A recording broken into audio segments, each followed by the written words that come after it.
पढ़ेंगे कि क्या क्या है। ठीक है, चलिए मैं स्क्रीन प्रेजेंट करूंगी, आप लोग बताइएगा हो रही है या नहीं।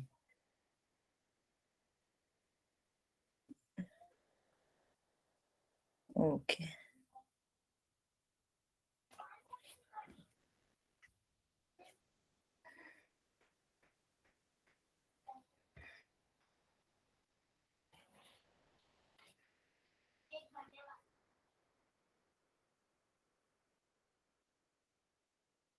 स्क्रीन प्रेजेंट हो रही है क्या आप लोगों को? जी मैम। ओके,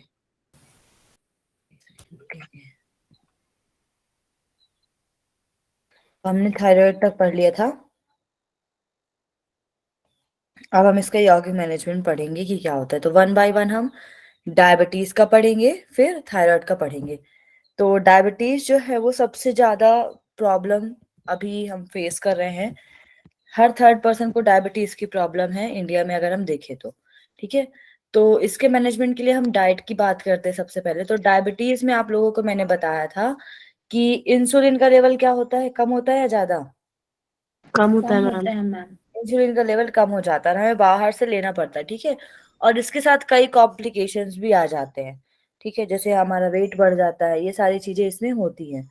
तो इसके लिए हमें ऐसा फूड खाना चाहिए जिसमें ज्यादा कार्बोहाइड्रेट ना हो, ज्यादा शुगर ना हो।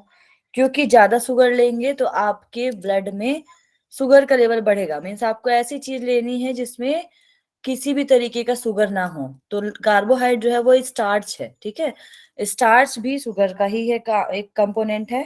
ठीक है, तो हमें ये सारी चीजें नहीं लेनी है। तो हमें सबसे पहले क्या लेना है, लो कार्बोहाइड्रेट वाली चीजें। अब कार्बोहाइड्रेट किस में है? चावल में भी होता है, आलू में भी होता है। ठीक है, तो जिनको डायबिटीज होती है उनको कम कार्बोहाइड्रेट लेने को बोलते हैं और शुगर फ्री फूड लेने को बोला जाता है। नेचुरल वेजिटेरियन डाइट जो हमारी है वही लेनी है। और जो भी आप डाइट ले उसमें आप हमेशा वेजिटेबल सलाद या फ्रूट जो भी हो उसको या तो आप नॉर्मल खाएं या फिर लाइटली बॉईल कर ले या स्टीम्ड कर ले। जनरली ये जो हमारे पत्ता गोभी और ये सारा टमाटर, ये सारी चीजें जो आती हैं इसमें इनमें लो स्टार्च रहता है, उसको हम स्टीम कर ले। स्टीम करके खाने में थोड़ा क्या होता है, वो अच्छा इम्पैक्ट डालता है हमारी बॉडी में। ठीक है, इसके बाद हमें क्या क्या चीज नहीं खानी, तो राइस नहीं खाना है। राइस में स्टार्च की मात्रा या कार्बोहाइड्रेट की मात्रा ज्यादा होती है। पोटैटोज हो गया, उसमें भी आपका मात्रा ज्यादा होती है।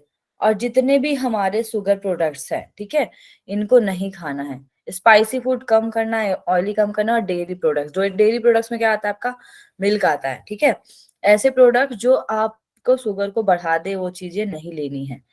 अब देखिए डायबिटीज के लिए सबसे इंपॉर्टेंट चीज है कि हम यौगिक प्रैक्टिस करें या कोई भी मैनेजमेंट के लिए कोई भी आसन या प्रैक्टिस दे। तो डायबिटीज के लिए स्पेसिफिक बहुत सारे लोगों ने मिलकर कुछ पैकेजेस बनाए हैं हर इंडिविजुअल के अकॉर्डिंग। किसी को डायबिटीज जो है टाइप 1 है, किसी को टाइप 2 है। ठीक है, तो हर इंडिविजुअल के अकॉर्डिंग, उसकी नीड्स के अकॉर्डिंग, उसके बॉडी के अकॉर्डिंग, उसकी कंडीशन के अकॉर्डिंग उसको प्रैक्टिस करना है। ठीक है, तो 4 वीक का मीन्स 1 मंथ का एक पैकेज होता है। वही पैकेज जो है फॉलो कर सकते हैं, वन बाय वन स्टेज को बढ़ाना होता है। ठीक है, जिससे कि हमारा इंसुलिन का जो रेजिस्टेंस है वो बढ़े, मीन्स इसका सिक्रीशन जो हो थोड़ा सा बढ़े। तो क्या क्या जरूरी है, सबसे पहले हम आसन की बात करें तो डायबिटीज वालों को पवन मुक्तासन की सीरीज करवाना चाहिए 1 और 2। पवन मुक्तासन 2 जो है वो डाइजेस्टिव सिस्टम पे इम्पैक्ट डालता है, तो आपके पेनक्रियास पे इम्पैक्ट पड़ेगा तो इंसुलिन का सिक्रीशन थोड़ा बढ़ेगा। वज्रासन करेंगे, वज्रासन करने से खाना जल्दी पचेगा। ठीक है, टाइप 1 टाइप 2 मैंने बताया था, एक में बहुत ज्यादा वेट बढ़ जाता है, एक में वेट थोड़ा कम भी हो जाता है इसमें। ठीक है, टाइप 1 टाइप 2 के अकॉर्डिंग। टाइप 1 में इंसुलिन हमको चाहिए ही चाहिए पड़ता है। तो जो हम ट्रीटमेंट जनरली बताते हैं वो टाइप 2 के लिए होते हैं सारे। ठीक है, तो आसन में आप पवन मुक्त आसन 1 और 2 देंगे, साथ में वज्रासन। फर्स्ट वीक की हम बात कर रहे हैं। फिर फर्स्ट वीक में कौन से आप प्राणायाम देंगे, तो भ्रामरी प्राणायाम और नाड़ी शोधन स्टेज 1। तो नाड़ी शोधन प्राणायाम के अलग अलग स्टेजेस हैं। ठीक है, एक तो आप एपीएमबी में पढ़ सकते हैं, आसन प्राणायाम मुद्रा बंध में, और अलग अलग बुक्स में इसके स्टेजेस दिए हुए हैं नाड़ी शोधन के। किसी में कुंभक के साथ है, किसी में कुंभक के बिना है। ठीक है, तो ये स्टेजेस दी हुई है, इनको आपको पढ़ना है अच्छे तरीके से। चलिए अब हम पढ़ेंगे नेक्स्ट। नेक्स्ट है आपका प्राणायाम में भ्रामरी और नाड़ी शोधन हो गया। इसके बाद हम बात करते हैं षटकर्म की। तो षटकर्म में नेति करना चाहिए, ये हमारे ब्रेन को कूलिंग करता है। क्यों हम नेति करते हैं? क्योंकि जो भी हमारी एक्टिविटी है, जो भी हमारे सिक्रीशन हो रहा है, इंसुलिन का जो सिक्रीशन है वो कहीं ना कहीं डायरेक्टली कनेक्टेड है किससे? हमारे एंडोक्राइन सिस्टम से। तो जब भी हम डायबिटीज की बात करें तो हमको डाइजेस्टिव और एंडोक्राइनल दोनों पे इम्पैक्ट डालने वाले आसन या प्राणायाम करने हैं। भ्रामरी प्राणायाम भी हमारे ब्रेन पे इम्पैक्ट डालता है। नेति भी जब हम करते हैं तो हमारे ब्रेन पे, हमारे माउथ पे, इन सब पे इम्पैक्ट पड़ता है। ठीक है, फिर इसके बाद हम रिलैक्सेशन कराएंगे एब्डोमिनल ब्रीदिंग के साथ शवासन में। शवासन में लेटा दे आराम से, किसी भी तरीके का स्ट्रेस नहीं होना चाहिए। सबसे ज्यादा जो कंडीशन होती है डायबिटीज मेलाइटस की, वो स्ट्रेस की वजह से होती है। हमारी ग्लैंड जो है, एड्रिनल ग्लैंड, उसी के द्वारा इंसुलिन का, सॉरी, हमारे पेनक्रियास द्वारा ही इंसुलिन का सिक्रीशन होता है। और इसको भी चलाने वाली कौन सी ग्लैंड है? हमारी पिट्यूटरी ग्लैंड, जो कि मेन इंपॉर्टेंट ग्लैंड है। ठीक है, और ये हमारे मस्तिष्क में सिचुएटेड होती है। तो अगर ये रिलैक्स नहीं होगी तो कुछ भी रिलैक्स नहीं होगा। इसलिए ब्रीदिंग करके नॉर्मली शवासन में सो के रिलैक्स करना है अपने ब्रेन को। ये फर्स्ट वीक की प्रैक्टिस है। सेकेंड वीक में आपको क्या करना है? पार्ट 1 पार्ट 2 तो करना ही है पवन मुक्तासन का, साथ में वज्रासन जो मैंने आपको बताया था। वज्रासन खाने को अच्छे तरीके से पचाने के लिए होता है। फिर हम इसमें शक्ति बंद सीरीज करते हैं, जो थर्ड पवन मुक्तासन की सीरीज है, जिसको हम पवन मुक्तासन 3 भी बोलते हैं। ये बॉडी की स्ट्रेंथिंग बढ़ाती है और इसमें भी हमारी बॉडी सही तरीके से मूव करती है। किसी भी तरीके का स्ट्रेस जो है बॉडी में तो होता है, लेकिन माइंड रिलैक्स होता है। ठीक है, फिर हम बात करते हैं प्राणायाम की।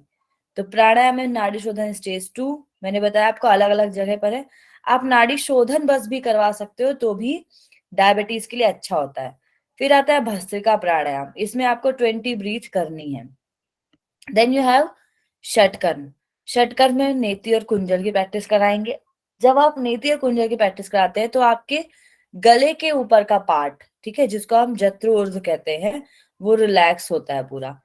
फिर रिलैक्सेशन में योग निद्रा कराएंगे और मेडिटेशन में अजपा जप। ये तो 2 वीक्स के हो गए। अब हम थर्ड वीक की बात करते हैं। आवाज आ रही है ना मेरी? Yes hello. मैम। ज्यादा स्पीड में तो नहीं यस हो रहा है? मैम। समझ में आ रहा है? ओके, स्पीड में हो तो बोल देंगे, ठीक है। चलिए अब हम बात करते हैं थर्ड वीक की। तो जब हम थर्ड वीक तक आते हैं या फोर्थ वीक तक, तो आसन और को क्या करते हैं? थोड़ा बढ़ाते हैं, है ना। तो इसमें हम क्या करेंगे? सूर्य नमस्कार की प्रैक्टिस करेंगे। सूर्य नमस्कार की प्रैक्टिस करने से होल बॉडी पे एक साथ इम्पैक्ट पड़ता है। फिर हम क्या करेंगे? वज्रासन की सीरीज करेंगे। तो वज्रासन की सीरीज मैंने आप लोग को उस दिन बताई थी, कौन कौन सी होती है बताइए जरा। मैम इसमें बहुत बताइए सारा भाई। आसन आता है वज्रासन, फिर इसमें पादासन वगैरह, अर्धन। कौन सा? सासांग आसन आते हैं मैम। और मंडूकासन आता है, योग मुद्रा आता है, उष्ट्रासन आता है। Very good. ठीक है, तो ये शशांक आसन की सीरीज, सॉरी, वज्रासन की सीरीज में जितने आते हैं वो आप थर्ड वीक में करवाएंगे। डायबिटीज के लिए मंडूकासन सबसे बेस्ट आसन बताया गया है। ठीक है, तो वज्रासन की सीरीज में आप उसको प्रैक्टिस करेंगे जो हमारे पेट पे इम्पैक्ट डालते हो। इसमें हम वो आसन भी कर सकते हैं, लास्ट वीक में हम करेंगे, जो कि ट्विस्टिंग आसन हो। पेनक्रियास पे डायरेक्ट इम्पैक्ट ट्विस्टिंग आसन का पड़ता है। ठीक है, थर्ड वीक में हम वज्रासन सीरीज करेंगे। फिर थर्ड वीक में आप क्या करेंगे? नाड़ी शोधन स्टेज 4 विथ जालंधर और मूल बंद, सॉरी स्टेज 3। ठीक है, और क्या करेंगे? भस्त्रिका प्राणायाम 30 ब्रीथ करेंगे अंतर कुंभक के साथ। जनरली हम भस्त्रिका क्या करते हैं? कुंभक नहीं लगाते हैं, लेकिन आपको इसमें कुंभक लगाना है और जालंधर बंद लगाने की प्रैक्टिस करनी है। ठीक है, जब हम बंद लगाते हैं तो हमारे जो प्राणों का प्रवाह है वो सही तरीके से होता है, इसलिए कुंभक और बंद लगाने को बोला गया है। षटकर्म में हम थोड़ा सा बढ़ाते हैं, तो इसमें हम पूर्ण संख प्रक्षालन करते हैं 1 वीक में एक बार, और उसके बाद हम अल्टरनेटिवली मीन्स एक एक दिन छोड़कर लघु संख प्रक्षालन कर सकते हैं। नेति और कुंजल जो पिछला है वो तो करना ही करना है, ठीक है। फिर इसमें क्या करते हैं, थर्ड में हम योग निद्रा बढ़ाते हैं। क्यों बढ़ाते हैं योग निद्रा? क्योंकि हम ज्यादा एक्सरसाइज कर रहे हैं। ज्यादा एक्सरसाइज कर रहे हैं तो ज्यादा रेस्ट भी चाहिए हमको, इसलिए योग निद्रा की प्रैक्टिस हम यहाँ पर करते हैं ज्यादा। मेडिटेशन में आप अजपा जप ही करते हैं जनरली। कोई आ रहे हैं क्या? जोड़ दीजिएगा। Hello hello. मैम हम जी षटकर मैम। में अग्निसार की क्रिया कर सकते हैं क्या? षटकर में अग्निसार कर सकते हैं, लेकिन थर्ड वीक में नहीं कराएंगे आप उनको, ठीक है। मीन्स उस टाइम पे करवाइए जब व्यक्ति थोड़ा सा एनर्जी फील करे, क्योंकि ऑलरेडी डायबिटीज की कंडीशन में जब टाइप 1 या टाइप 2, तो व्यक्ति की बॉडी क्या होती है, बहुत थकती है। इसीलिए थकान को दूर कराने के लिए भी हम ज्यादा प्रैक्टिस ऐसी नहीं कराते, स्टार्टिंग में नहीं कराते, ज्यादा ज्यादा जब बढ़ता जाएगा हमारा वीक्स तब आप करवा सकते हैं, ठीक है। और मैम अगर हेलो। 1-2 महीने बाद फिर हम जैसे आसन करवा रहे हैं, जैसे पवन मुक्तासन जैसे होल्डिंग करवा रहे हैं, तो उसमें हम वो कपालभाति प्राणायाम कर सकते हैं साथ में? किसमें? आसन के साथ, जैसे आसन में होल्डिंग करते हैं तो उसमें जब होल्डिंग करें तो उसमें कपालभाति कर सकते हैं? आसन में कपालभाति नहीं, आसन के साथ नहीं। आप हमेशा कोई भी सीरीज कराइए तो पहले आराम से आसन करा दीजिए, बीच बीच में अगर आपको रिलैक्सेशन देना है तो आप करा सकते हैं। योग में आप पहले आसन कराएंगे, उसके बाद आप प्राणायाम करवाएंगे, ठीक है। हेलो। बट मैम जी वो मैम, आ एक रही है आपकी आवाज। हमने वो डायबिटीज वाला एक करवाया था ना 6 मंथ वाला, तो उसमें उन लोगों को जैसे आसन करवाया था पवन मुक्तासन, ये होल्डिंग रहता था 5-5 10-10 मिनट, ये थोड़ा ज्यादा हो गया था 2-3 महीने तब करवाते थे, तो उन लोगों को जब उसके साथ वो कपालभाति करवाया तो उसका इम्पैक्ट पॉजिटिव था, ज्यादा इफेक्ट पड़ रहा था, मतलब ज्यादा बेनिफिट कपालभाति थे। का इम्पैक्ट पड़ता है, लेकिन आप उसको आसन के बाद कराइए ना। जैसे आसन करा दिया आपने, फिर थोड़ा रिलैक्स कराया, फिर आप प्राणायाम की जब सीरीज चलाएंगे तब आप भस्त्रिका कपालभाति में जो ज्यादा स्ट्रेंथिंग वाले हैं वो आप करवा सकते हैं इसके बाद, ठीक है। और वो भी अकॉर्डिंग टू, मैंने बताया आपको कि हर व्यक्ति का अलग अलग क्या होता है, हर व्यक्ति की अलग अलग नीड्स होती हैं, अलग अलग बॉडी टाइप होता है, किसमें क्या वर्क कर रहा है वो डिपेंड होता है, ठीक है। हेलो। Yes ma'am. ठीक है, चलिए अब हम आते हैं नेक्स्ट। एक सेकेंड।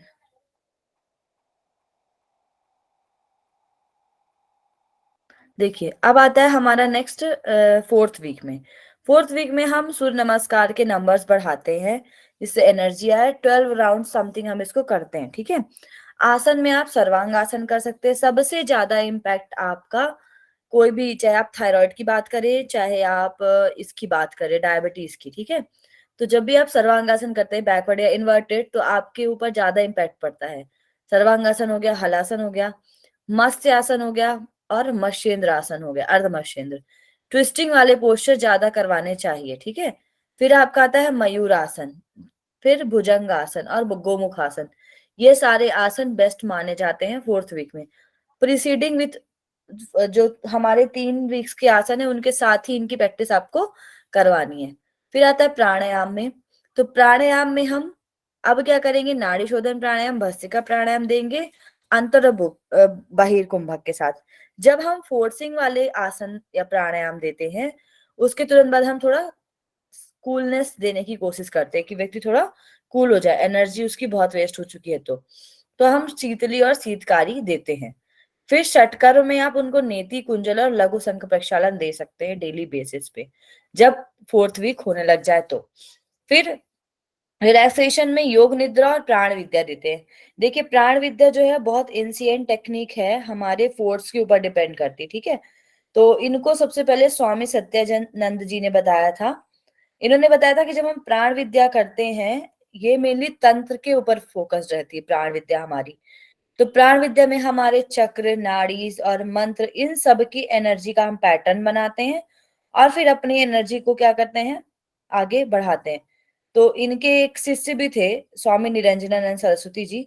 उन्होंने एक बुक पब्लिश की है, ठीक है, जिसका नाम है प्राण यम प्राण विद्या, मीन्स प्राण प्राण यम प्राण विद्या। उन्होंने इसमें बताया कि कैसे हम प्राण विद्या को सिखाए किसी भी व्यक्ति को, ठीक है।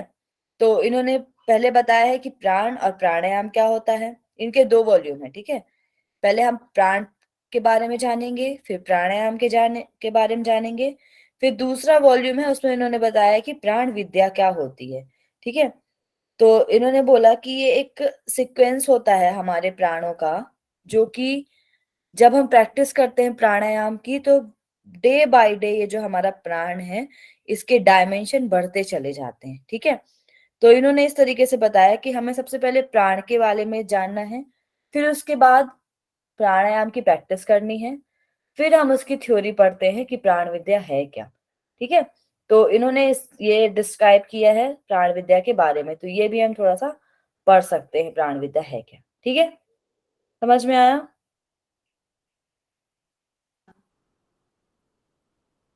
ठीक है।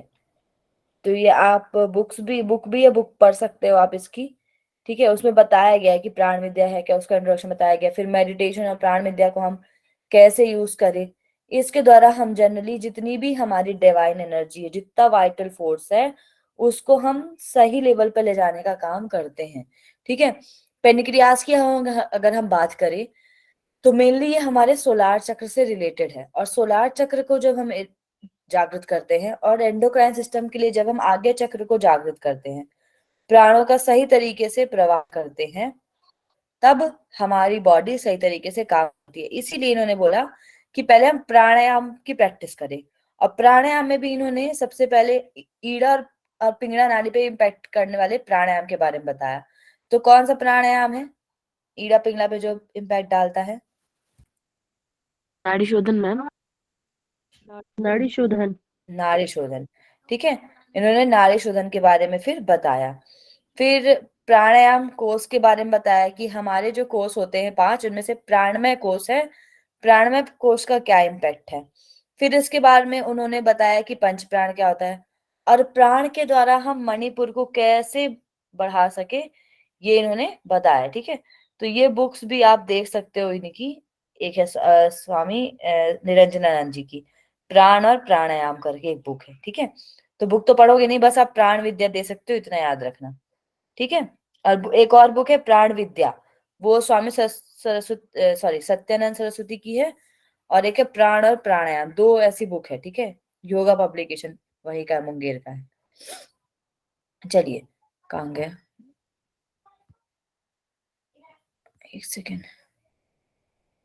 इसके बाद हम बात करते हैं मेडिटेशन की। तो इसमें भी आपको अजपा जप मेडिटेशन उपयोग करना है, ठीक है।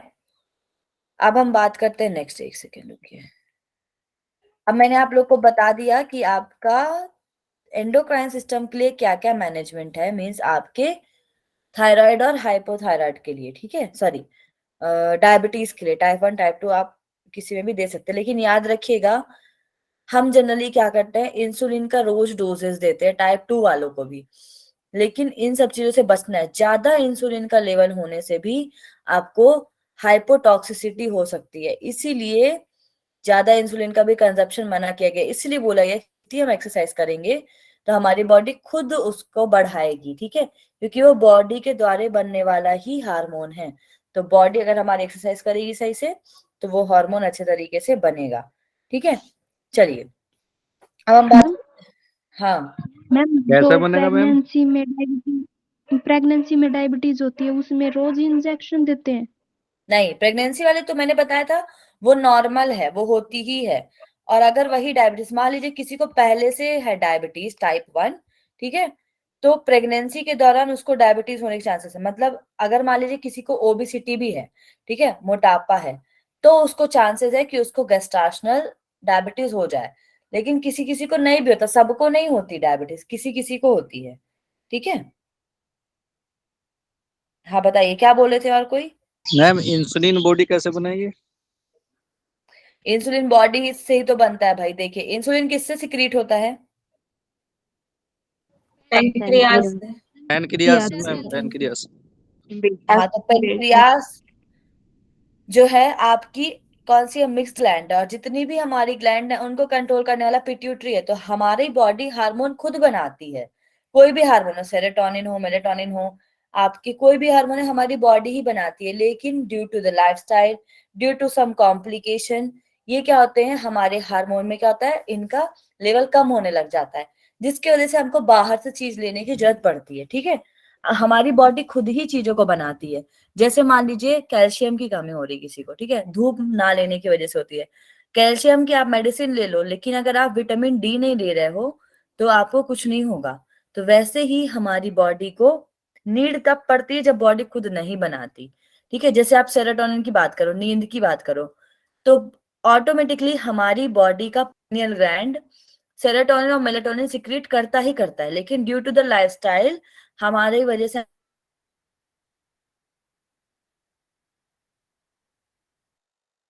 वॉइस चली गई है। और फिर हम मेडिसिन लेते हैं, तो वो मेडिसिन क्या करती हैं, वही चीजों को बढ़ाती हैं, या हमारी मेडिसिन उस ग्लैंड को सही तरीके से काम करवाती है, थोड़ी देर के लिए रिलैक्स करवाती है। फिर हम मेडिसिन लेते लेते उसके प्रोन हो जाते हैं और मेडिसिन ही लेने लग जाते हैं। ठीक है, तो हम अपनी बॉडी को वर्क ना करवा के एक्सटर्नल वर्क ले रहे हैं बाहर से। कैल्शियम की डेफिशिएंसी होती है तो जो टेबलेट डॉक्टर हमें रिफर करता एक है एक तो करके उससे पूछो। थोड़े टाइम के लिए नीड पूरी होती है क्या मैम? परमानेंटली कोई वर्क नहीं करती? आपके में से ही दो लोग की आवाज आ रही है क्या? पूजा जी, मैं बोल रही थी मैम अभी तो। बच्चे की आवाज आपके में से ही आ रही थी? जी मैम। अच्छा, मुझे लगा कोई और भी बोल रहा है। हाँ बताइए, क्या बोल रहे थे आप, फिर से एक बार। मैम जैसे किसी को बॉडी में कैल्शियम की कमी है तो फिर वो दूध वूध उसे नहीं डाइजेस्ट होता है, उसे दूध भी डाइजेस्ट नहीं हो पा रहा है, फिर तो एक ऑप्शन टेबलेट ही बची, तो उसको लेने से वो डेफिशिएंसी नहीं पूरी होगी क्या, या फिर कुछ ही टाइम के लिए पूरी होगी वो कुछ ही टाइम के लिए पूरी होती है। हमारे बॉडी में कैल्शियम ऑलरेडी बनता है, जैसे कि फूड से। ठीक है, अब देखिए फूड का हम सही तरीके से कंजप्शन नहीं करते। ये मैं नहीं बोल रही हूँ कि एकदम हर चीज बॉडी बनाती है। अब देखो, अगर आप प्रोटीन नहीं लोगे, आप दाल नहीं खाओगे, तो बॉडी तो वो नहीं बनाएगी। ठीक है, हार्मोन्स जो होते हैं वो हमारी बॉडी खुद बनाती है। ठीक है, कार्बोहाइड्रेट बॉडी नहीं बनाती, हमको कार्बोहाइड्रेट लेना पड़ता है। कैल्शियम हमारी बॉडी बनाती है, कैल्शियम लेना पड़ता है बाहर से।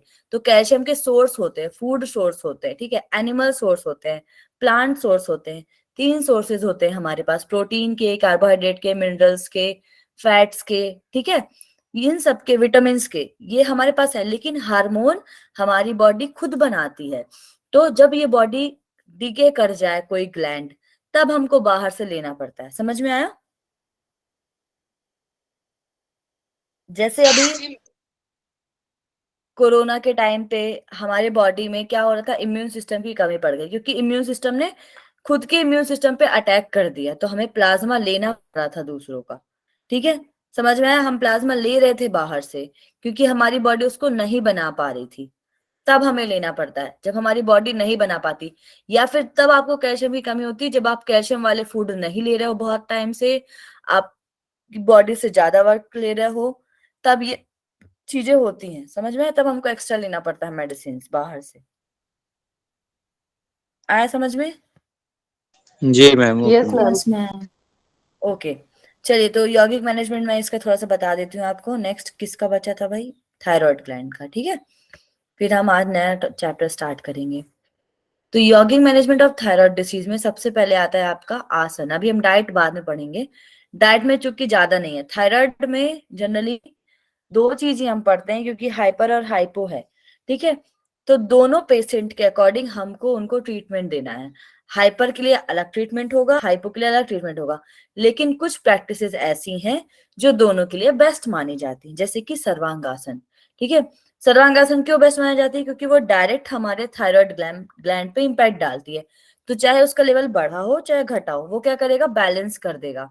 सर्वांगासन में हमारी बॉडी इन्वर्टेड होती है और हमारे थायराइड ग्लैंड पे डायरेक्ट इम्पैक्ट पड़ता है।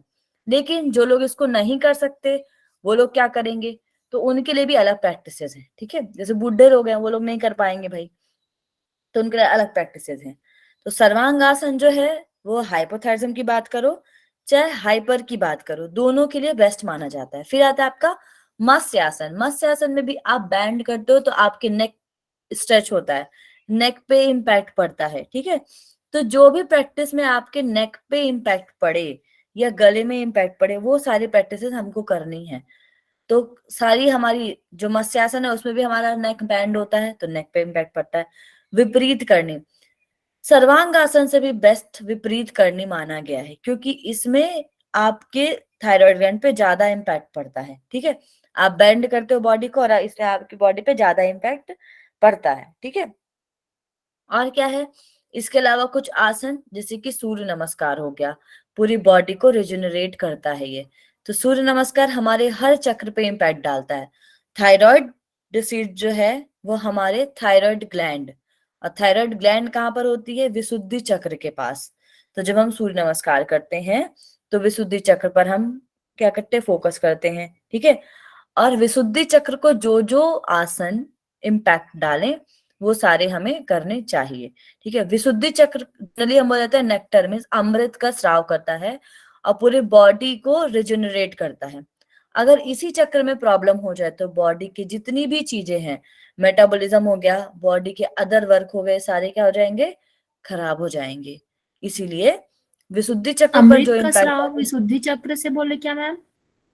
से होता नहीं है, श्राव नहीं होता। तो इसको जनरली आपने सुना होगा नीलकंठ विष धारण बोला जाता है। ठीक है, अगर विशुद्धि चक्र में किसी विशुद्धि चक्र में अमृत आके टपकता है आपका, आगे चक्र से निकलते हुए सोमरस आपका विशुद्धि चक्र में आता है। ठीक है, कंठ चक्र में आता है, और कंठ चक्र में जनरली जो आपने देखा होगा शिव जी ने विष को धारण किया था।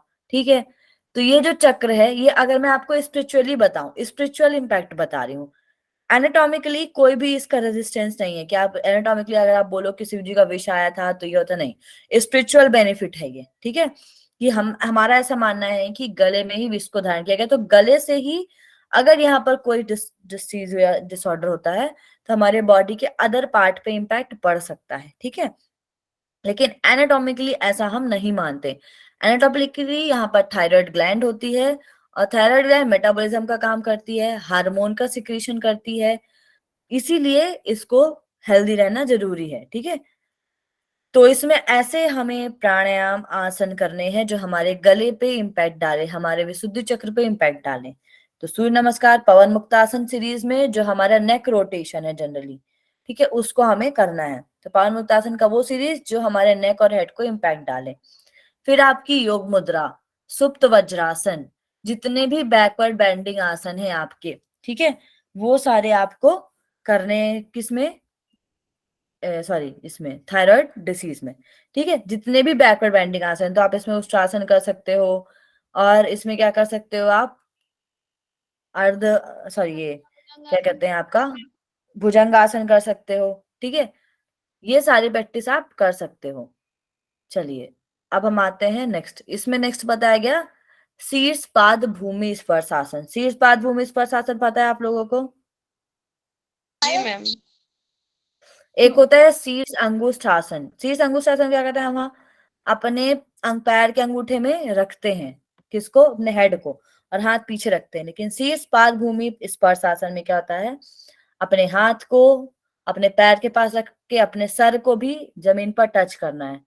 शीर्ष पाद भूमि स्पर्श आसन उसको हम बोलते हैं। ठीक है, और मैम इसमें सबसे ज्यादा जो स्ट्रेस होती है वो नेक की मसल्स पे ही लोड आता है सबसे ज्यादा। हाँ, सबसे ज्यादा नेक पे ही इम्पैक्ट पड़ता है, इसीलिए ऐसी चीजें करना है जो नेक को रिलैक्स करे या नेक को सही तरीके से करें। ठीक है, समझ में आया? मैम ये जो शीर्ष बात आपने आसन बताया ये एडवांस में आएगा क्या? नहीं, जैसे जनरली देखो कुछ कुछ लोग शीर्षपाद ये स्पर्शासन भूमि स्पर्शासन को जब हम सेतु बंधासन करते हैं ना, सेतु बंधासन पता है? हाँ जी हाँ जी। सेतु बंधासन में आपको अपने हाथ नीचे नहीं रखना है, हाथों को ऊपर मोड़ना है एक दूसरे से, और फिर करना। मैं आपको एक बार दिखाती हूँ, रुक जाओ इसमें। एक सेकेंड रुको। हाँ,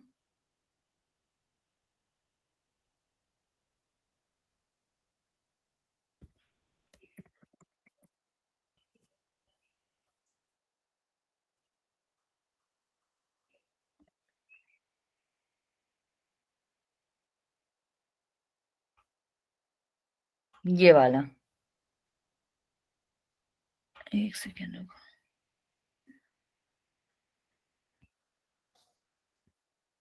ये दिख रहा है?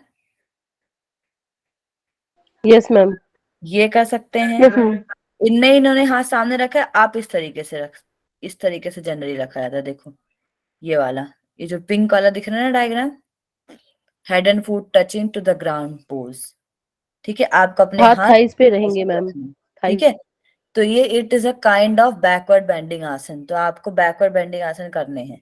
ठीक है, कहीं कहीं पर आपको ये देखने को मिलता है, लेकिन जनरली मैं पहले वाले को कंसीडर कर रही हूँ। ठीक है, पहले वाले को लेके मैंने आपको बताया है। चलिए, तो अब हम बात करते हैं नेक्स्ट। नेक्स्ट होता है आपका कंदरासन। तो कंदरासन तो पता होगा, उसको ही बताती हूँ, रुको। देखिए, मैक्सिमम जो है आपके बैकवर्ड बेंडिंग आसन में आते हैं, इसलिए सारे किए जाते हैं। कंदरासन हम सेतु बंधासन को ही बोलते हैं, बहुत सारे लोग सेतु बंधासन कंदरासन बोलते हैं। ये देखिए, दिख रहा है, ये सारे ऐसे आसन हैं जो आपके नेक पे डायरेक्ट इम्पैक्ट डालते हाँ हैं। जी मैम। ठीक है, तो कंदरासन हो गया आपका, सेतु बंधासन हो गया आपका, ठीक है, और कौन सा हो गया, ग्रीवासन हो गया। सारे आसन एक एक करके बताती हूँ आपको।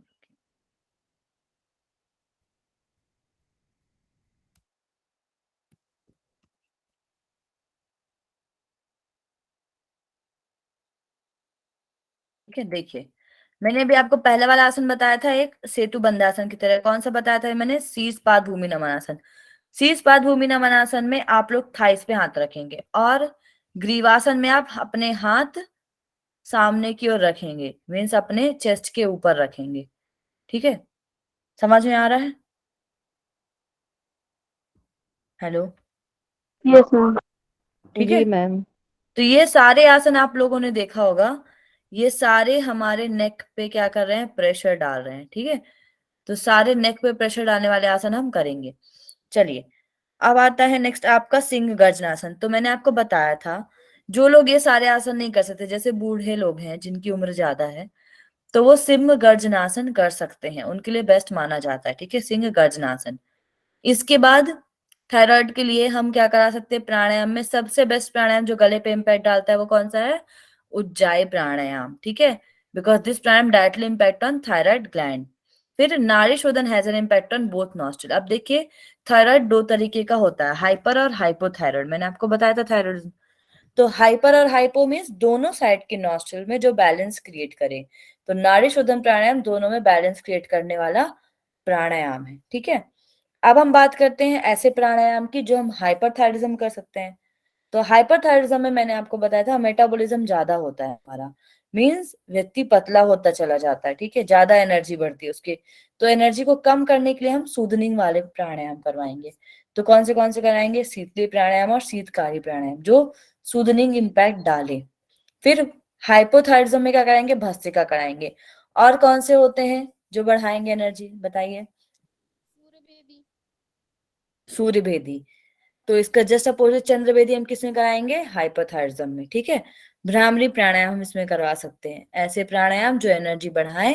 ठीक है, और जाय बेस्ट माना जाता है दोनों के लिए, क्योंकि ये डायरेक्ट आपके थायराइड ग्लैंड पे इम्पैक्ट डालता है।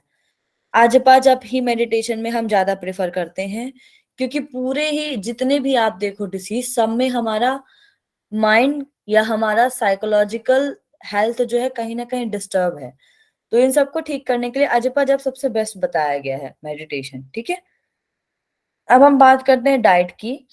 तो हमारी diet most important role, common role करती है, क्यों, किस लिए? हाँ मंत्र बताइए। आएगा।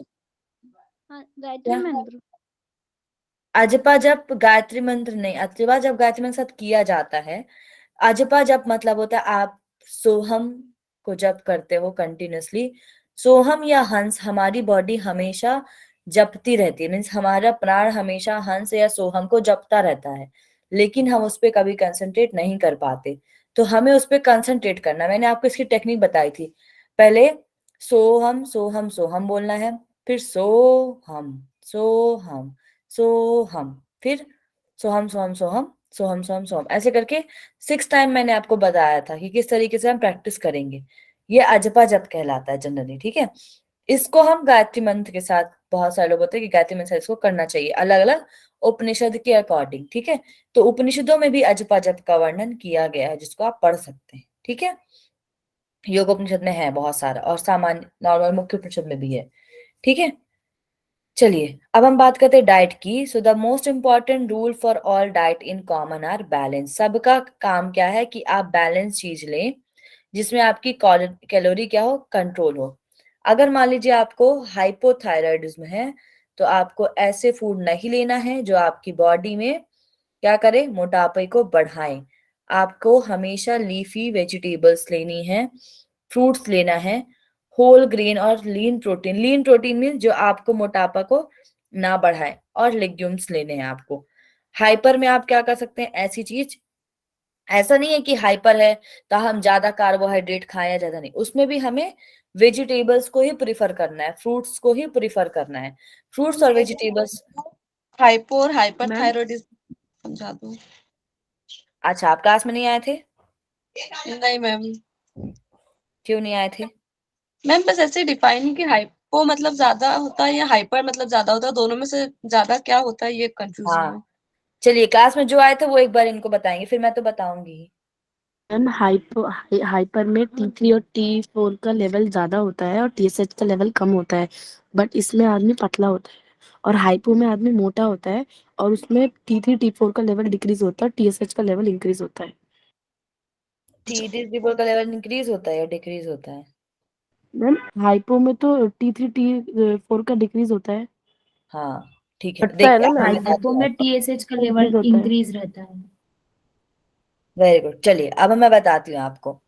जब हम बात करें थायराइड ग्लैंड की, तो थायराइड ग्लैंड का मेन वर्क है हमारे बॉडी में मेटाबॉलिज्म को बढ़ाना। मेटाबॉलिज्म मीन्स खाना पचाने के बाद चयापचय करना उसको, ठीक है, एनर्जी के रूप में फॉर्म करना।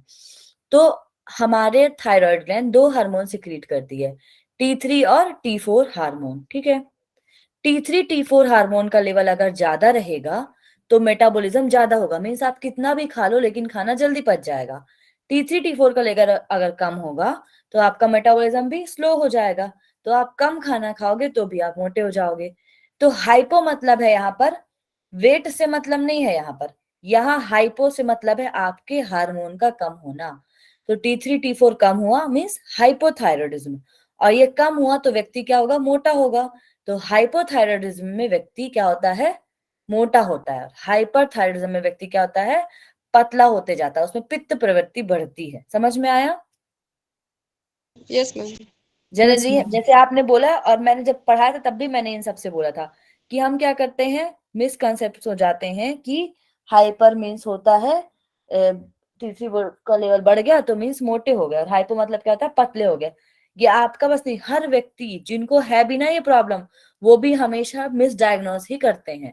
तो इसीलिए हम उनको बताते हैं कि भाई देखिए, इसमें हाइपो का कोरिलेशन मोटापे से नहीं है, इसमें हाइपो का कोरिलेशन आपके T3 T4 के कम होने से। ठीक है, समझ में आया भाई? हेलो? यस जी ma'am. Ma'am. Yes okay, ma'am. Yes ma'am. चलिए अब हम बात करते हैं वेट की। तो हम, अगर आपको हाइपोथायराइडिज्म है तो आप कम कैलोरी वाले चीज लेंगे, आपकी बॉडी का लेवल, बॉडी में T3 T4 का लेवल बैलेंस रहे, इसके लिए आपको लीफी वेजिटेबल्स, ये सारी चीजें लेनी है। ठीक है, समझ में आया? हेलो? जी मैम। Yes ma'am. जी मैम। चलिए, तो हाइपोथायराइडिज्म में आपको ये चीज याद रखनी है। आप जनरली फ्रूट जूस ले सकते हैं, ठीक है, जो नॉन वेजिटेरियन है वो तो फिश या ये चीज ले सकते हैं। आप ग्रिल्ड चीज ले सकते हैं अगर आपको खाना है तो, और फ्रूट सैलेड ले सकते हैं, ठीक है। ये मैक्सिमम आपके खाने में आप ब्रोकली, ये सब चीजें लीजिए, ठीक है। एक सेकेंड रुकिएगा, एक सेकेंड रुकिए। क्या ब्रोकली? हाँ, ब्रोकली लेना चाहिए। एक सेकेंड रुकिए हैं।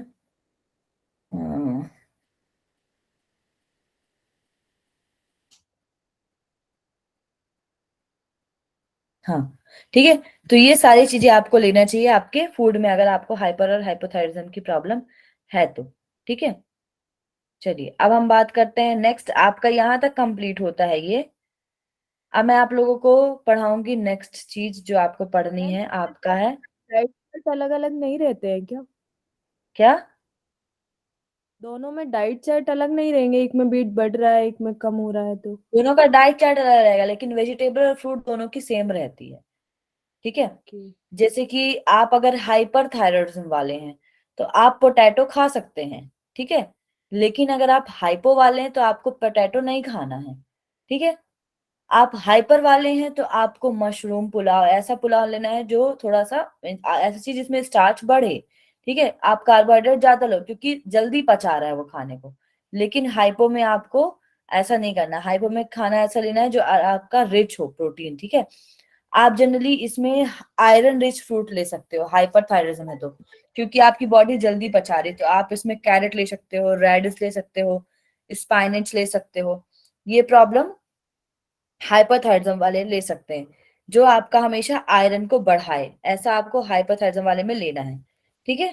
समझ में आया? और हाइपो वाले में लेस कार्बोहाइड्रेट, ओके मैम, ठीक है। Thank you. जी मैम। चलिए, मैं आपको आगे पढ़ा दूंगी। अगर आपको इसका डाइट प्लान पढ़ना होगा तो अलग से पढ़ाना पड़ेगा, कोई बात नहीं, आप पढ़ लीजिएगा। और एक चीज याद रखिएगा कि जैसे हाइपो वाले हैं आप, ठीक है, तो जब हम फूड में क्यूमिन सीड डालते हैं ना, जैसे जीरा डालते हैं, तो जीरा बेस्ट माना जाता है इसमें, ठीक है। खाने के लिए आप जीरा खा सकते हो इसमें। और नॉर्मल चीजें जो आपको ज्यादा मोटापा ना बढ़ाए वैसी चीजें आप ले सकते हो, तो अजवाइन खा सकते हो आप, मेथी खा सकते हो आप, ठीक है। लेकिन ज्यादा मात्रा में आपको ये सब चीजें नहीं खानी है, ठीक है। चलिए, नेक्स्ट करेंगे हम। इतना समझ में आया? Yes ma'am. ओके, चलिए, तो अब मैं आप लोग को नेक्स्ट पढ़ाऊंगी। एक सेकेंड रुकिएगा। आज गैस्ट्रोइंटेस्टाइनल पढ़ाना था, ठीक है। आज मैं आप लोग को गैस्ट्रोइंटेस्टाइनल पढ़ा दूं या गायनेकोलॉजी पढ़ा दूं? आपको क्या पढ़ना है? Which one you want to study? ना पढ़ा दीजिए मैम। दोनों तो हो गए नहीं एक साथ, बहुत सारा है ना। चलो, मैम तो जिसका हम टॉपिक छोटा हो, जैसे टाइम कम है तो जिसका टॉपिक छोटा है वो वाला कर दीजिए। छोटा ही टॉपिक पढ़ा रही हूँ। सबसे पहले मैं आपको ऑब्स्टेटिक्स और गायनेकोलॉजिक डिसऑर्डर पढ़ाऊंगी, ये होते क्या है, ठीक है। तो अभी ये थोड़ा सा ही टॉपिक है इसका, और इसके डिसऑर्डर भी थोड़े थोड़े हैं, तो ये हम पढ़ेंगे ये होता क्या है। देखिए, सबसे पहले अगर हम बात करें ऑब्स्टेटिक की, तो ऑब्स्टेटिक्स और गायनेकोलॉजी दोनों अलग अलग सब्जेक्ट है। ऑब्स्टेटिक्स हमारे मेनली फीमेल के डिलीवरी के टाइम पे जो जो प्रॉब्लम होती है उससे रिलेटेड डिसऑर्डर्स होते हैं ऑब्स्टेटिक्स। जब हमारा the area of medicine connected to birth of children, जो कि चिल्ड्रन के बर्थ से रिलेटेड है, प्रेगनेंसी से रिलेटेड है, पोस्ट प्रेगनेंसी से रिलेटेड है, प्री प्रेगनेंसी से रिलेटेड है, तो जितनी भी चीजें फीमेल के प्रेगनेंसी टाइम से रिलेटेड है उसको हम बोलते हैं ऑब्स्टेटिक्स, ठीक है। गायनेकोलॉजिकल मीन्स जो रिप्रोडक्टिव एज में जितनी भी प्रॉब्लम होती है, हमारे डिस्मोनेरिया, मेनोपॉज, प्रीमेनोपॉजल सिम्टम्स, हमारे मेंस्ट्रुअल से रिलेटेड जितनी भी प्रॉब्लम है उसको हम गायनेकोलॉजिक डिसऑर्डर कहते हैं। समझ में आया? Yes ma'am. ये आप कंफ्यूज मत होइएगा, ठीक है। दोनों में डिफरेंट है, एक होता है प्रसूति विज्ञान, एक होता है स्त्री रोग विज्ञान या स्त्री रोग चिकित्सा। प्रसूति चिकित्सा हम ऑब्स्टेटिक्स को बोलते हैं, और स्त्री रोग किसको बोलते हैं? गायनेकोलॉजिक को बोलते हैं, ठीक है। और मेंस्ट्रुअल डिसऑर्डर, मेंस्ट्रुअल डिसऑर्डर उसी को बोला जाता है, ठीक। चलिए, तो इसमें मैम हमें क्या क्या पढ़ना है? तो मैम गायनेकोलॉजी और मेंस्ट्रुअल डिसऑर्डर्स में क्या डिफरेंस है? गायनेकोलॉजी में ये मेनली आपकी ब्रांच ऑफ फिलोसफी फिजियोलॉजी है, जो बताती है कि फीमेल की स्पेसिफिक डिसीज क्या है। मींस अगर आपको मेंस्ट्रुअल के पीरियड में हो रही है कोई डिसीज, तो उस डिसीज का कारण क्या है, कॉज क्या है, वो होते हैं आपके गायनेकोलॉजिक। और मेंस्ट्रुअल में केवल मेंस्ट्रुअल में क्या क्या प्रॉब्लम होती है वो बताया जाता है, ठीक है। समझ में आया? एक सेकेंड रुको। हाँ।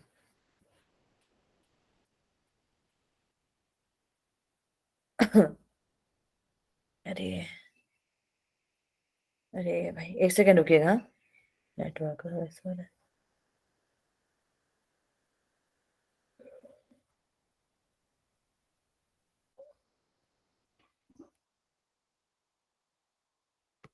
जनरली अगर हम बात करें दोनों की, तो दोनों एक ही हैं, ठीक है। लेकिन इसमें अलग अलग आपके सब्जेक्ट में लिख दिया गया है, लेकिन दोनों एक ही जनरली हम बोलते हैं। एक बस सिम्टम से वो करती है, एक फिजियोलॉजी से करती है, बाकी है दोनों सेम ही। ठीक है, मेंस्ट्रुअल से रिलेटेड होती है, चाहे हम गायनेकोलॉजी की बात करें चाहे मेंस्ट्रुअल की बात करें। उसमें भी गायनेकोलॉजी में भी आपका वही आता है और मेंस्ट्रुअल में भी वही आता है। ठीक है, देखो गायनेकोलॉजी की अगर आप बात करोगे तो गायनेकोलॉजी पूरे स्त्री रोग के बारे में बात करता है। ठीक है, जरूरी नहीं है कि वो आपके मेंस्ट्रुअल से रिलेटेड हो, इसमें आपका सिस्ट भी आ सकता है, ओवरी के डिसीज भी आ सकते हैं, जैसे पीसीओडी हो गया, पीसीओएस हो गया, डिस्मोनेरिया हो गया, प्री मेंस्ट्रुअल हो गया, ये सब गायनेकोलॉजी में आएगा। लेकिन मेंस्ट्रुअल की बात करोगे तो मेंस्ट्रुअल से रिलेटेड बस मीन्स आपके पीरियड से रिलेटेड डिसऑर्डर ही केवल इसमें आते हैं। समझ में आया? गायनेकोलॉजी मीन्स पूरा स्त्री रोग, और मेंस्ट्रुअल मीन्स केवल उस मासिक धर्म में संबंधित, और ऑब्स्टेट्रिक मीन्स केवल प्रेगनेंसी से संबंधित। समझ में आया? Yes yes ma'am. ओके, चलिए। तो dysmenorrhea, menopause, premenopausal syndrome, antenatal और पोस्टनेटल केयर आपको पढ़नी है इसमें। तो हम सबसे पहले पढ़ते हैं डिस्मोनेरिया। ऐसे बहुत सारे डिसीज हैं, अलग अलग क्लासिफिकेशन किए गए हैं। डिस्मोनेरिया है, एमोनेरिया है, एलोगोमोनेरिया है। ठीक है, अलग अलग बताए गए हैं। तो डिस्मोनेरिया मीन्स क्या होता है? ये एक मेडिकल टर्म है जिसमें सबसे ज्यादा पेन होता है, मीन्स पेनफुल या हैवी ब्लीडिंग को हम डिस्मोनेरिया कहते हैं। ये जनरली बहुत सी फीमेल्स में देखने को मिल रहा है आज के टाइम पे। तो dysmenorrhea is a medical term for painful menstruation period which are caused by uterine contraction. देखिए, जब किसी भी फीमेल को पीरियड्स का टाइम आता है, उस टाइम पे हमारे यूट्रस से, क्योंकि यूट्रस की लाइन जो होती है वो क्या होती है? शेड होती है, तभी हमको पीरियड्स होता है। लेकिन उस यूट्रस लाइन में या यूटेराइन लाइन में प्रोस्टाग्लैंडिन नामक एक हार्मोन होता है। वो क्या करता है? अगर वो सिक्रीट होता है तो आपके यूरिन में या यूटेराइन में ज्यादा कॉन्ट्रेक्शन करता है। कॉन्ट्रेक्शन की वजह से आपको पेन ज्यादा महसूस होता है, और पीरियड्स के टाइम पे आपको ज्यादा एक्सेसिवली मेंस्ट्रुअल होता है। इसको बोलते हैं हम डिस्मोनेरिया। समझ में आया? Dysmenorrhea means painful heavy bleeding with the level increment level of prostaglandin and uterine contraction। समझ में आया? मैम कौन सा हार्मोन बोले आप? प्रोस्टाग्लैंडिन। मैंने इसमें लिखा नहीं क्योंकि मुझे नहीं लगा लिखना चाहिए। Normal prostaglandin. Condition ma'am, normal condition में जितना प्रोस्टाग्लैंडिन रिलीज होना चाहिए उससे ज्यादा रिलीज होता है इस कंडीशन में। हाँ, इसमें ज्यादा रिलीज होता है। ठीक है, हार्मोन प्रोस्टाग्लैंडिन का का मेनली हाँ, नाम बताया मैम, प्रोस्टाग्लैंड प्रोस्टाग्लैंडिन हार्मोन का क्या? क्या वर्क बतलाया उसका? प्रोस्टाग्लैंडिन का मेनली बहुत सारे रोल होते हैं रिप्रोडक्टिव, जैसे कि कंसेप्शन होता है, फिर ल्यूटियोलाइसिस होता है, मेंस्ट्रुएशन होता है। मेंस्ट्रुएशन प्रोस्टाग्लैंडिन की वजह से ही होता है। वो क्या करता है? यूरिन में कॉन्ट्रैक्शन करता है यूट्राइन में, लेकिन अगर ये बहुत बढ़ गया तो ज्यादा कॉन्ट्रैक्ट करेगा। अब मान लीजिए आपका हाथ की आप किसी से मालिश करवा रहे हो, ठीक है, एक सामान्य फोर्स पे वो मालिश करे तो ठीक है, अगर वो फोर्स बढ़ा दे या फिर ज्यादा मरोड़े आपके हाथ को, तो हाथ में क्या होगा? दर्द बढ़ेगा कि नहीं बढ़ेगा? हेलो, आवाज आ रही है? Yes ma'am. जी मैम। तो हाथ में दर्द है, तो वैसे ही होता है जब प्रोस्टाग्लैंडिन का लेवल ज्यादा बढ़ जाता है तो हमारा यूटेराइन ज्यादा कॉन्ट्रैक्ट होता है, जिसके वजह से हमको ज्यादा प्रॉब्लम होती है। ठीक है, समझ में आया? Yes yes ma'am. चलिए, जनरली इनका काम होता है इन्फ्लामेशन को बचा, ब्लड फ्लो करना, ब्लड क्लॉट बनाना। ठीक है, तो ये सारी चीजें होते हैं। और लेबर पेन जो होता है ना फीमेल्स में, वो भी प्रोस्टाग्लैंडिन की वजह से होता है। ठीक है, लेबर पेन पता है ना, प्रेगनेंसी के टाइम पे होता है जो। ठीक है जी, जी मैम। डिलीवरी के टाइम पे होता है मतलब जो। ठीक है, अब हम बात करते हैं इसके टाइप की। तो इसको दो तरीके से क्लासिफाई किया गया है। पहला होता है प्राइमरी डिस्मोनेरिया, दूसरा होता है सेकेंडरी डिस्मोनेरिया। ठीक है, प्राइमरी डिस्मोनेरिया क्या होता है? It refers to recurrent pain, ऐसा पेन जो किसी डिसीज की वजह से नहीं हो रहा है। एक सेकेंड रुकिएगा।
हेलो हेलो, आवाज आ रही है मेरी आप मैम सभी आ को? रही यस जी मैम। मैम। एक कॉल था, ठीक है, ओके।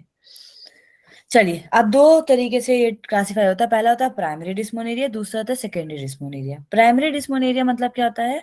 जब आपको एक्चुअल में पेन या ब्लीडिंग स्टार्ट हो। सेकेंडरी मीन्स होता है किसी और डिसीज की वजह से आपको जब पेन हो, ठीक है।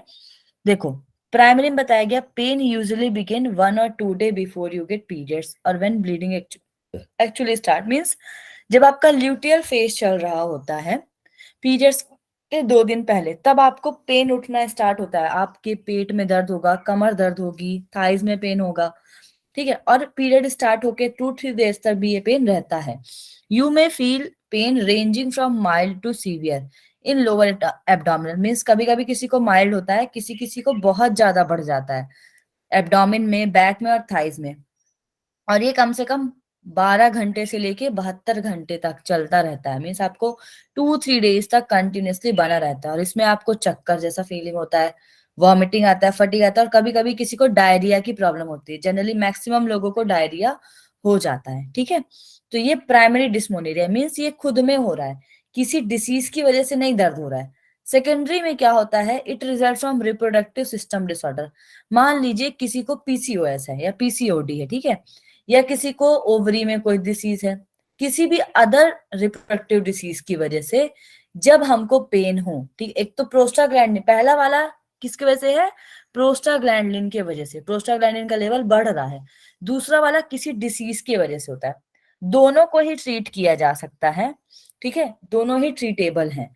It usually begin earlier in menstrual cycle and last longer than common menstrual cramp. Common menstrual cramp हमारे जनरली होते हैं 1 दिन, 2 दिन, 3 दिन किसी किसी को। लेकिन किसी को डिस्मोनेरिया है तो 2 दिन पहले से ही पीरियड्स के स्टार्ट हो जाएगा।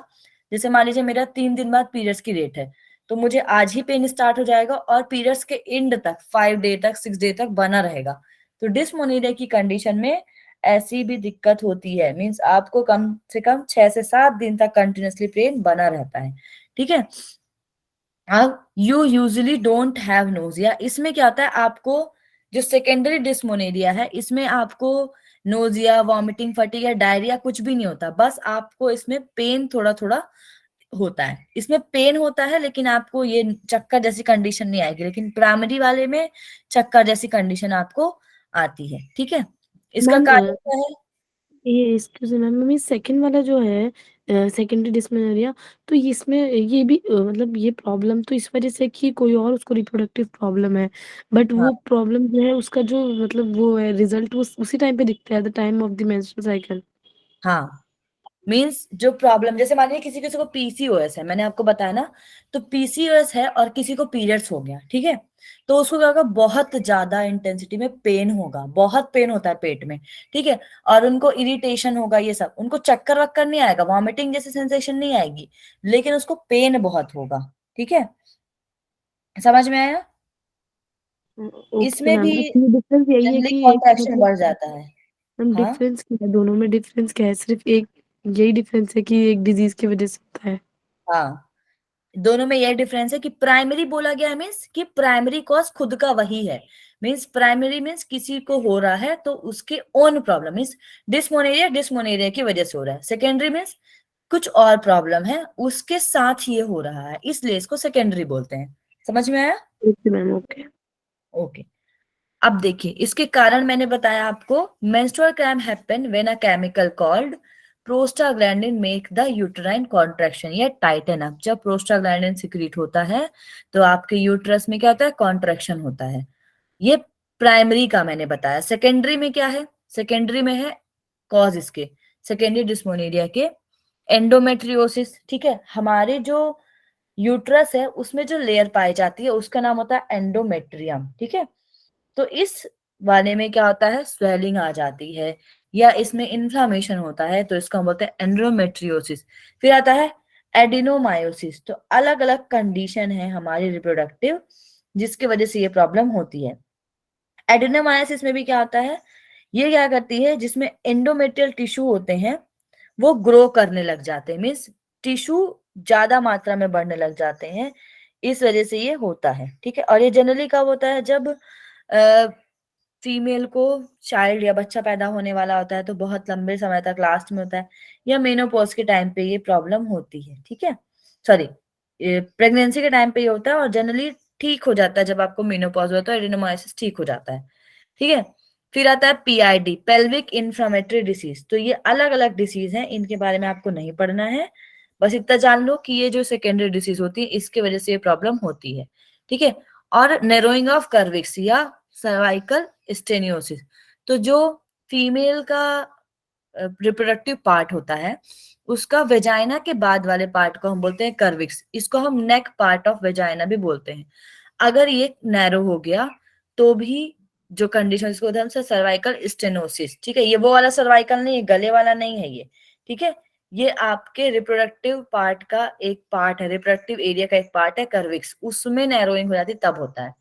फिर होता है फाइब्रॉइड्स। तो ट्यूमर होते हैं अलग अलग तरीके के, एक बिनाइन ट्यूमर होता है और एक और ट्यूमर होता है। बिनाइन मीन्स छोटा एक जगह पे रहेगा, एक होता है दूसरा, इसका टाइप मुझे याद नहीं आ रहा, जिसमें पूरे तरीके से फैल जाता है। ये कैंसर के जो टाइप होते हैं दो, ठीक है।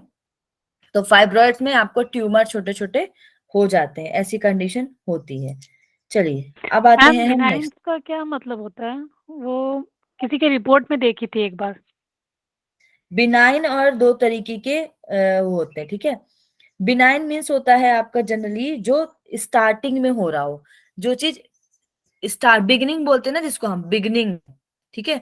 तो इसको बिनाइन ट्यूमर बोला जाता है। बिनाइन मीन्स जो एकदम शुरू में हो रहा हो, अभी एकदम रिसेंट नया नया फर्स्ट स्टेज हो किसी चीज की, उसको हम बोलते हैं, ठीक है। समझ में आया? Okay ma'am. हाँ, दो होते हैं ना, बिनाइन होता है और एक होता इससे है इससे मैलिग्नेंट। इनफर्टिलिटी भी होती है क्या?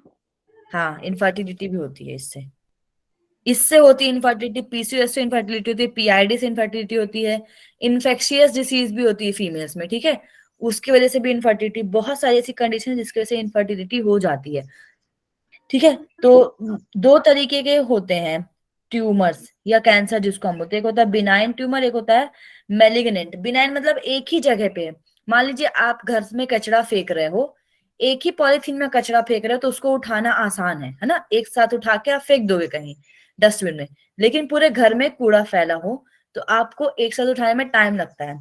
तो वैसे होता है, एक होता है बिनाइन ट्यूमर जो एक ही जगह पे रहते हैं, उसकी सारी सेल एक जगह पे होती है, मतलब जितनी सेल होती है वो स्प्रेड नहीं होती।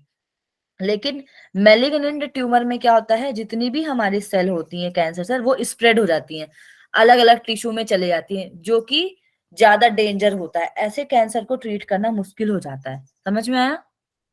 Yes ma'am. मैम ये भी कैंसर इससे भी हो सकता है, बिनाइन से भी? हाँ, बिनाइन स्टार्टिंग पॉइंट है, स्टार्टिंग स्टेज है, ठीक है। Okay ma'am.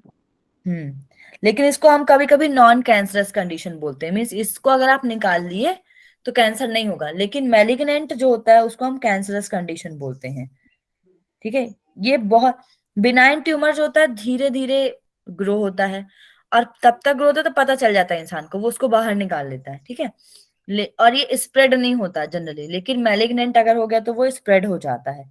और सब मैलिग्नेंट क्या करता है, जल्दी जल्दी ग्रो होता है और पूरे आसपास के टिश्यू को डिस्ट्रॉय कर देता है, पूरे बॉडी में स्टार्ट होके, ठीक है। समझ में आया? अब हम इसका बस यस फोन मैम। करते हैं, फिर हम कल पढ़ेंगे, ठीक है, इसके सिम्टम पढ़ेंगे बस। तो मैम डिस्मोर्फिया में क्या क्या सिम्टम है? पहला तो आपका पेन होता है एब्डोमेन में, ठीक है, और प्रेशर क्रिएट होता है कि जैसे बहुत ज्यादा प्रेशर मैम डाल दिया हो। हाँ, पोस्ट प्रोस्ट्रेज बोले तो क्या है मैम? प्रोस्टाइज, हाँ, प्रोस्टाइज कहाँ पर है? फर्स्ट लाइन पे इसके पहले। प्रोस्टाग्लैंडिन को बोल रही है। प्रोस्टाग्लैंडिन बोल रहे हो? हाँ हाँ। प्रोस्टाग्लैंडिन आपका एक केमिकल या हार्मोन है, ठीक है, जिसकी ओके। वजह से आपके यूट्रस में कॉन्ट्रैक्शन होता है, और इसका लेवल ज्यादा बढ़ गया तो ज्यादा कॉन्ट्रैक्शन होगा, ठीक है। हम्म। चलिए अब ओके, आते हैं ये हम इसके symptom। केमिकल है। हाँ, chemical okay hormone, okay ma'am, okay. ठीक है, केमिकल मैसेंजर या हार्मोन बोलते हैं। चलिए अब क्या था सिम्टम, तो सिम्टम में क्या देखने को मिलता है, pain in abdomen, abdominal pain होता है, feeling of pressure in abdomen, pressure create होता है आपके एब्डोमेन में, और हिप में, लोअर बैक में और इनर थाइज में पेन होता है। अब इनका हम ट्रीटमेंट कैसे करेंगे, ठीक है। तो जनरली कुछ ट्रीटमेंट बताया गया। सबसे पहले सटकर्म से बात करें तो ये जो डिस्मोनेरिया या जितनी भी कंडीशन है, ये हमारी फिजिकल कंडीशन तो है ही, प्लस साइकोलॉजिकल कंडीशन भी। कि कोई कोई लोग क्या करते हैं, डिस्मोनेरिया को बहुत ज्यादा पेनफुल मान के चलते हैं। तो दो कंडीशन होती है, एक तो मेंस्ट्रुअल डिस्ट्रेस होता है, एक मेंस्ट्रुअल पेन होता है। मेंस्ट्रुअल डिस्ट्रेस हमारे साइकोलॉजी से रिलेटेड है और मेंस्ट्रुअल पेन हमारे बॉडी से रिलेटेड है। तो हम सोचते जाते हैं इस कंडीशन में क्या करना चाहिए, हमारे बॉडी से हमें वो थिंकिंग को कम करना। तो जल नीति, कुंजल और लघु संग प्रश्नायाम जब आप करते हैं तो आपका ब्रेन रिलैक्स होता है, आपको साइकोलॉजिकली बहुत काम इम्पैक्ट पड़ता है, ठीक है। मैम मैम हाँ, ये षटकर्म जो आपने बताए हैं, ये at the time of the menstrual cycle तो कर ही नहीं सकते हैं। नहीं, बिफोर दैट। जिसको डिस्मोनेरिया की प्रॉब्लम, जैसे आपको पता चल गया आपको डिस्मोनेरिया है, तो इन बिटवीन उस टाइम पे नहीं, लेकिन उसके पहले के स्टेजेस पे आप करोगे तो आपको बाद में दिक्कतें नहीं होंगी। अब जैसे बोला जाता है कि प्रेगनेंसी अच्छा करने के लिए हमको बटरफ्लाई करना है, तो अब डिलीवरी टाइम पे तो बटरफ्लाई नहीं करोगे ना, आप स्टार्टिंग से करना स्टार्ट करोगे कि जिससे आपको अच्छा लगे। तो जो हमारे बाकी सटकर्म है या आसन है, कोई भी चीज है, ये जनरली हम बाकी ड्यूरेशन में करते हैं जब हमें पीरियड्स ना हो तब। अगर हम उसी ड्यूरेशन में करेंगे तो हमारे रिप्रोडक्टिव ऑर्गन पे ज्यादा स्ट्रेंथ पड़ेगी, जिससे दिक्कत ज्यादा होगी, ठीक है। लेकिन कुछ ऐसे आसन है जो आप उसके ड्यूरेशन में भी कर सकते हो, जैसे वज्रासन करके रिलैक्स महसूस होता है, तितली आसन करोगे तो आपको रिलैक्स महसूस होता है, ठीक है। मकर आसन करके रिलैक्स होता है, मार्जरी आसन करके आपको रिलैक्स होता है, भद्रासन करोगे तो रिलैक्स होगा। तो कुछ ऐसे आसन हैं जिससे आपको रिलैक्स मिलता है पीरियड्स के दौरान भी, जैसे वज्रासन हो गया, शशांक आसन हो गया, व्याघ्रासन हो गया, सूर्य नमस्कार तो थोड़ा टफ हो जाता है, और भद्रासन, ठीक है। तो ये कुछ ऐसे आसन है जो हम ड्यूरिंग मेंस्ट्रुअल भी कर सकते हैं, ठीक है।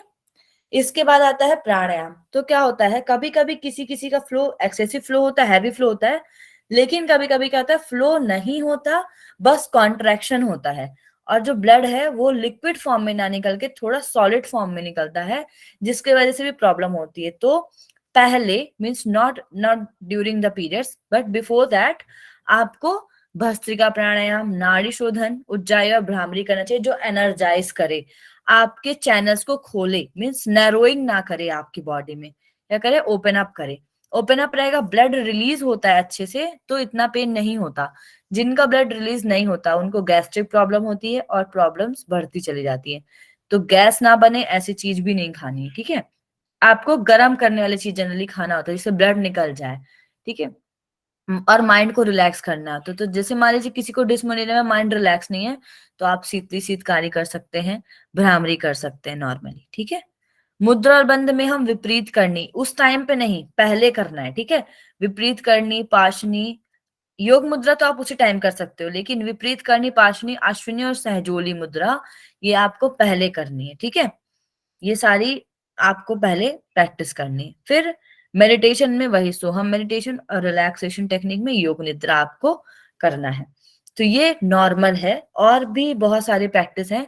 योग निद्रा बेस्ट माना गया है। डिस्मोनेरिया में बहुत सारे हुए, ठीक है, रिसर्चेज हुई हैं।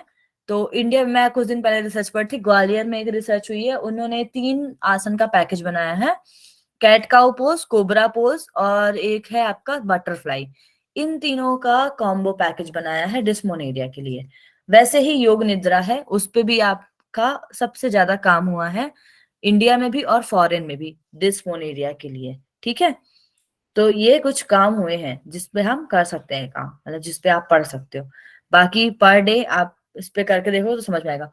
पीसीओएस में भी भद्रासन बहुत अच्छा माना जाता है, ठीक है। तो अलग अलग प्रैक्टिसेस हैं जो हम करेंगे। कल हम पढ़ेंगे बाकी आपके मेनोपॉज, प्री मेनोपॉज, एंटीनेटल और पोस्ट नेटल, ठीक है।